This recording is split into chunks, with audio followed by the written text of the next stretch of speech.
المشاهدون الأفاضل، أسعد الله أوقاتكم أينما كنتم بكل خير. أحييكم وأقدم نشرة أخبار المساء من الفضائية الإريترية وأسيلها بالعناوين. جهود لرفع الإنتاج الزراعي في إقليم شمال البحر الأحمر.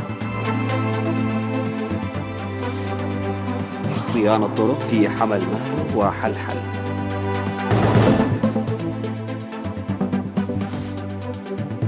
دورة تدريبية حول سبل التصدي للجراد في عدقية.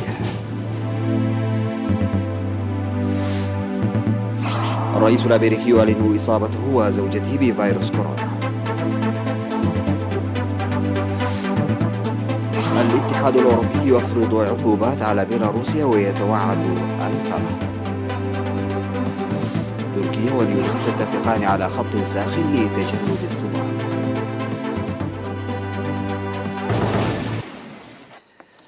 السلام عليكم ورحمة الله. أعلن المدير العام لقسم الزراعة والأراضي في إقليم شمال البحر الأحمر السيد ميكيل تكي إن الجهود تبذل لرفع الإنتاج الزراعي كما ونوعا بالاستفادة الجيدة من المميزات والخيارات في الإقليم. وذكر زراعة مساحة تبلغ 14745 هكتارا بالذرة الرفيعة والذرة الشامية والشعير والقمح والفول، خاصة في المناطق التي تتميز بمناخ الهضبة النسبي في أفعبت ونقفة، مشيرا إلى أن 160 كنتالا من البذور المحسنة الموزعة للمزارعين لها دور في رفع الإنتاج الزراعي. وأوضح زراعة مساحة 33427 هكتارا بنظام الحواجز المائية في مديريات أفعبت وفرو وقندع وقلعلو، غير أن انهيار أغلب الحواجز المائية هذه السنة أدى لزراعة ربع المساحة الواجب زراعتها. وأفاد بوجود برامج لتسيير المزارعين أنشطة تربية النحل والبستنة، حيث تتوسع أنشطة البستنة في مديريات قندع وفرو ومصوع وأفعبت ونقفة وشعب. وقال إن حماية التربة وحفظ المياه وإصلاح مساقط المياه من أعمال النفير الناجحة ومساهمة الحفائر المشيدة في مختلف المناطق لتنمية المياه الجوفية.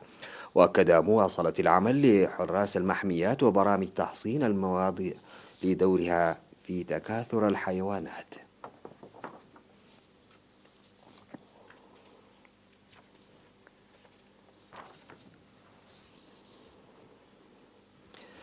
تجري أعمال صيانة للطرق والجسور التي تضررت من السيول هذه السنة. وقالت مدير مديرية حمل مالو السيدة عائشة علي نور إن العمل يأتي في إطار النفير الذي يقوم به السكان وأفراد قوات الدفاع.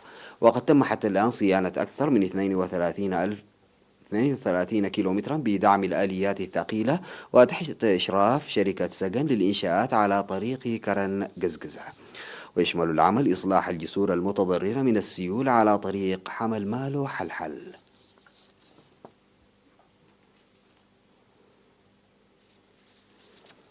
قدمت دورة تدريبية لأكثر من 300 من سكان 18 ضاحية في مديرية عدي للمزارعين النموذجيين وأعضاء قوات الدفاع، تركزت على التصدي للجراد. والدورة المقدمة نظريا وتطبيقيا تشتمل على طبيعة الجراد ومهارات عمليات الرش وسبل إدارة وصيانة أجهزة رش المبيدات، بالإضافة إلى الاحتراث أثناء القيام بأعمال الرش. وأوضحت خبيرة وقاية النباتات في مكتب الزراعة بالمديرية السيدة مونتازا سمعون لوكالة الأنباء الإريترية إن الهدف من الدورة هو القضاء والسيطرة على أسراب الجراد القادمة نادرا من دول الجوار. من جهتهم ناشد الدارسون ذاكرين أهمية الدورة التدريبية وتأكيدهم على الجاهزية ولاعبي دور رائد منتظمين في مناطقهم للتصدي لغزو الجراد، ناشدوا لتنظيم دورات مماثلة تساعد في السيطرة على الآفات الزراعية الأخرى.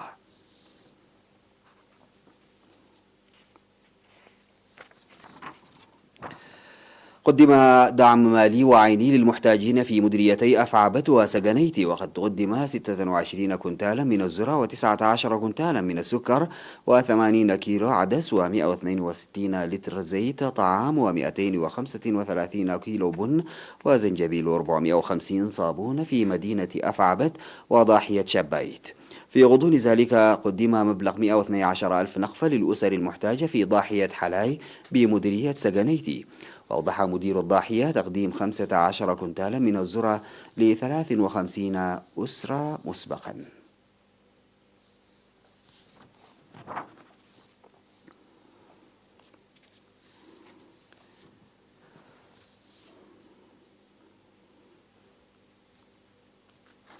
تمت صيانة مدرسة دار السلام الابتدائية والمتوسطة والثانوية في مدينة كرم بالدعم المجتمعي.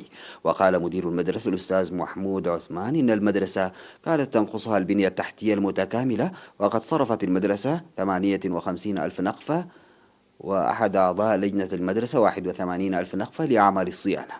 واشتملت الصيانة على إقامة سياج على سلالم الطوابق، وصيانة النوافذ والأثاثات المنزلية، وطلاء الجدران، وصيانة دورات المياه. وذكر تجهيز مواد البناء لتشييد معمل ومكتبة، داعيا الجهات المعنية لاتخاذ الإجراءات العاجلة لبدء العمل. وأشاد مسؤول التعليم في إقليم عنسب الأستاذ كفلاي عند مريم والمدير العام للخدمات الاجتماعية في الإقليم السيد تسفازين غرماي بالمبادرة الشعبية التي يجب الاحتذاء بها. وتضم مدرسة دار السلام الابتدائية والمتوسطة والثانوية 24 فصلا دراسيا تقدم التعليم لحوالي 1200 طالب في فترتين صباحية ومسائية.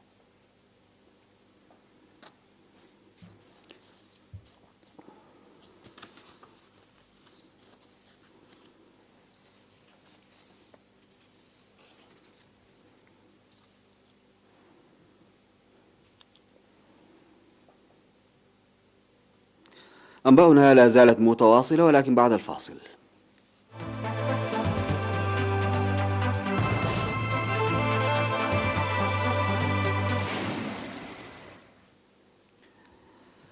أعلن الرئيس الأمريكي دونالد ترامب إصابته وزوجته ميلانيا بفيروس كورونا بعد خضوعهما لفحوص كانت نتيجتها إيجابية، وأنهما سيخضعان للحجر الصحي. وأوضح شون كونلي طبيب ترامب أن كلاهما بخير في هذا الوقت، ويخططان للبقاء في المنزل في البيت الأبيض خلال فترة الحجر الصحي. وعقب إعلان إصابته ألغى ترامب مهرجانا انتخابيا في فلوريدا من برنامجه. في غضون ذلك تراجعت أسعار الأسهم في السوق الآجلة الأمريكية، وتراجع مؤشر داو جونز 1.7%، وستاندرد إند بورس 500 الأوسع نطاقا 1.6%، فيما ارتفع الين مقابل الدولار. وكان ترامب قد أعلن عبر فوكس نيوز أن نتائج الاختبار لكوفيد 19 لمستشارته المقربة هوب هيكس جاءت إيجابية.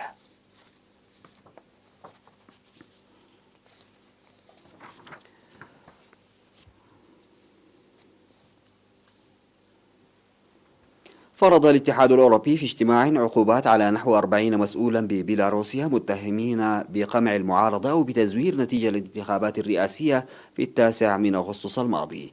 كما وجه قادة الاتحاد رسالة حازمة لتركيا مترافقة مع تهديد بفرض عقوبات عليها إذا لم توقف عمليات التنقيب غير القانونية في المياه الإقليمية لجزيرة قبرص. وأعلن رئيس المجلس الأوروبي شارل ميشيل للصحفيين أن الرئيس البيلاروسي ألكسندر لوكاشينكو ليس على لائحة العقوبات التي فرضها الاتحاد الأوروبي. وتشمل هذه العقوبات نحو 40 مسؤولا ببيلاروسيا متهمين بقمع المعارضة أو بتزوير نتيجة الانتخابات الرئاسية. ستجمد هذه العقوبات، أو ستجمد أي أصول داخل الاتحاد الأوروبي للأشخاص المعنيين، وسيحظر عليهم دخول أراضي الاتحاد.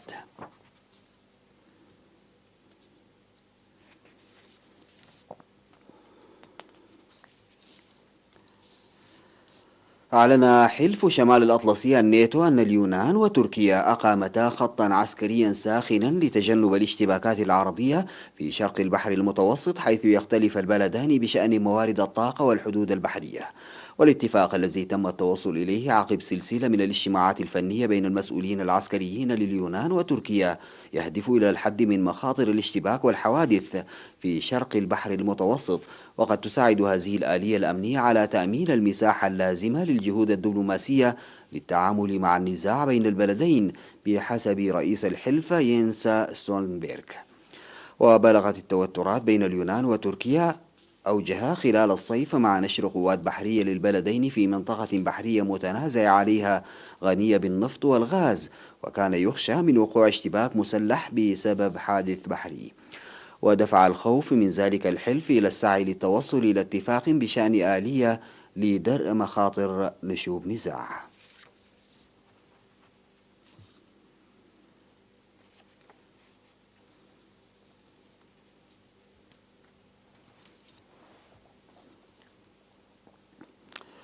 قالت الشرطة الألمانية إن المتسلق الفرنسي ألان روبير يواجه تحقيقا جنائيا وغرامة بعد تسلقه أحد أعلى المباني في فرانكفورت. فقد صعد روبير المعروف باسم الرجل العنكبوت الفرنسي إلى أعلى مبنى إداري لشركة السكك الحديدية بارتفاع 166 مترا في العاصمة المالية لألمانيا. وكان روبير غير مقيد ويرتدي بدلة فضية وحذاء رعاة البقر. وقال المتحدث باسم شرطة فرانكفورت توماس هولرباخ لأسوشيتد بريس إن روبير يواجه 3 مشاكل بعد التسلق غير المصرح به، ويمكن أن تحمل غرامة أخرى. وبصفته مقيما أجنبيا طلب من روبرت إيداع ضمان ضد الإجراءات الجنائية المحتملة في المستقبل.